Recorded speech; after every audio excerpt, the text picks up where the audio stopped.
ये साबित करने के लिए कि जिस प्रिंसिपल ने, जिस वाइस चांसलर ने, जिस रजिस्ट्रार ने, इनको बावजूद इसके कि ये सबसे अच्छी टीचर थी, झूठे फर्जी डॉक्यूमेंट्स 35 बच्चों के नकली साइन करके नौकरी से निकाला गया था। उसके लिए अमित शाह साहब की खुद की पुलिस ने एक नहीं दो चार्जशीट फाइल की। उसके बावजूद भी उन प्रिंसिपल साहिबा को, सविता रॉय जो डीआरसी कॉलेज की, दौलत राम कॉलेज की प्रिंसिपल है, उन और उस रजिस्ट्रार को जो गुप्ता साहब है, उनको नौकरी से नहीं निकाला बल्कि उनको पुरस्कृत किया जा रहा है और उनको विदेशों में घूमने का मौका मिल रहा है। दलित दस्तक का 2024 का शानदार बहुजन कैलेंडर आ चुका है। बुकिंग के लिए दिए गए नंबर पर व्हाट्सएप करें या ईमेल करें। बताया कि डॉक्टर ऋतु की जो नौकरी नहीं, न्याय की लड़ाई, देश के सभी यूनिवर्सिटीज में जो SC ST OBC के टीचर्स की लाखों नौकरियां धोखाधड़ी करके, फ्रॉड करके चुरा ली गई हैं, उसको NFS के जरिए, नॉट फाउंड सूटेबल के एक झूठे कॉन्सेप्ट, एकलव्य के कॉन्सेप्ट द्वारा, उसके खिलाफ जो डॉक्टर ऋतु अपनी लड़ाई लड़ रही हैं, उसका आज 159वां दिन, 159th डे हो गया है। इतनी लंबी लड़ाई किस चीज के लिए? ये साबित करने के लिए कि जिस प्रिंसिपल ने, जिस वाइस चांसलर ने, जिस रजिस्ट्रार ने, इनको बावजूद इसके कि ये सबसे अच्छी टीचर थी, झूठे फर्जी डॉक्यूमेंट्स 35 बच्चों के नकली साइन करके नौकरी से निकाला गया था। उसके लिए अमित शाह साहब की खुद की पुलिस ने एक नहीं दो चार्जशीट फाइल की है। उसके बावजूद भी उन प्रिंसिपल साहिबा को, सविता रॉय जो डीआरसी कॉलेज की, दौलत राम कॉलेज की प्रिंसिपल है, उन और उस रजिस्ट्रार को जो गुप्ता साहब है, उनको नौकरी से नहीं निकाला बल्कि उनको पुरस्कृत किया जा रहा है और उनको विदेशों में घूमने का मौका मिल रहा है। तो ये जो देश में इतना बड़ा अत्याचार हर एक यूनिवर्सिटी में हो रहा है, दिल्ली यूनिवर्सिटी में इस अत्याचार के खिलाफ अत्याचारियों की बाह पकड़ने वाली डॉक्टर ऋतु की ये लड़ाई है, जिसमें पूरे देश के सभी संविधानवादी, सभी अम्बेडकरवादी जुड़ते जा रहे हैं। अभी कुछ दिन पहले 19 तारीख को भी एक इतना बड़ा विशाल जन समूह वहां इकट्ठा हुआ था कि दिल्ली सरकार की, केंद्र सरकार की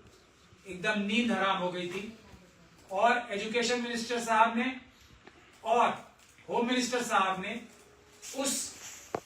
पीसफुल प्रोटेस्ट को लाठी चलवा के, जो बहुजनों का एक सबसे बड़ा प्रोटेस्ट था दिल्ली यूनिवर्सिटी में, लाठी चलवाकर जबरदस्ती हम लोगों को अपहरण करके, हम सब लोगों का थानों में अलग अलग ले जाके खत्म करने की कोशिश की। उसी दिन की हम आपको आज एक वीडियो भी दिखाना चाहते हैं कि किस प्रकार से डिमांड रखी गई थी और किस प्रकार से वाइस चांसलर साहब ने सरेआम धोखा दिया हम लोगों को। हमारी मांगों पर आज तक भी कोई नजरअंदाज किया गया, उनको मांगों पे, और आज तक कोई फैसला नहीं किया। हालांकि वादा किया था कि हम जल्दी आपको इस बारे में बताएंगे। मांगे क्या थी? मांगे मोटी मोटी आपको बता दूं तो मांग सबसे पहली तो यही है कि जो ये लाखों नौकरियां और दिल्ली यूनिवर्सिटी में हजारों नौकरियां जो बैकलॉग की हैं SC ST OBC की, उनको कब स्पेशल रिक्रूटमेंट ड्राइव के जरिए दिया जाएगा जो चुरा ली गई नौकरियां। और Savita Roy registrar, proctor, vice chancellor, जिन्होंने एक के बाद एक घृणित अपराध किए हैं, डॉक्यूमेंट्स फोर्ज करके, उसके बाद डॉक्टर ऋतु और उसके जो पीसफुल प्रोटेस्टर्स थे उन पे अलग अलग समय पे बार बार हमले करके, बाबा साहब की तस्वीरों को की बेइज्जती करके, इनका सामान लूट के, और उस जगह जहां ये लोग बैठे थे उसका एक बार नहीं 3 बार शुद्धिकरण करा के जो घृणित अपराध किए हैं, पानी से धोया गया है उस जगह को जहां डॉक्टर रितु का पीसफुल प्रोटेस्ट चल रहा था, 3-3 बार 3-3 दिन। उसके अलावा दिल्ली यूनिवर्सिटी में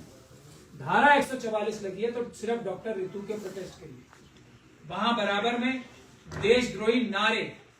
भारत के संविधान के खिलाफ नारे रोज आरएसएस की शाखा में लगते हैं। हमारे सामने जहां डॉक्टर रितु का प्रोटेस्ट हो रहा था वहां पे भी धारा 144 नहीं लगती, वहां पर लोग प्रोटेस्ट कर सकते हैं, किसी को कोई परेशानी नहीं है। वहां आज भी झंडे और बैनर्स लगे हुए सब लोगों के, सिर्फ डॉक्टर रितु के प्रोटेस्ट के नीले झंडे, बाबा साहब के तस्वीरों से, भारत के संविधान से, बाबा साहब की फोटो से तकलीफ है। तो इन सभी अपराधों के खिलाफ हमने कानूनी कार्रवाई भी की है और जो वादे किए गए थे वो भी आपको इस माध्यम से दिखा देते हैं ताकि पूरी दुनिया देख ले कि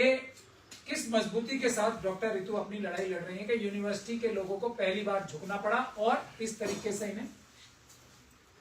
वाइस चांसलर के ऑफिस में बुला के बात करके सवालों के जवाब देने पड़े।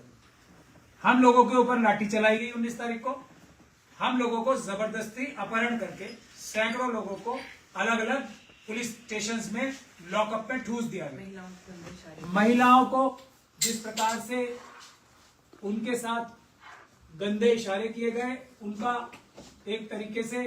नहीं बल्कि डायरेक्टली जो अपराध आईपीसी की धारा में है, महिलाओं से छेड़छाड़ करने का, छेड़खानी करने का, खास तौर पे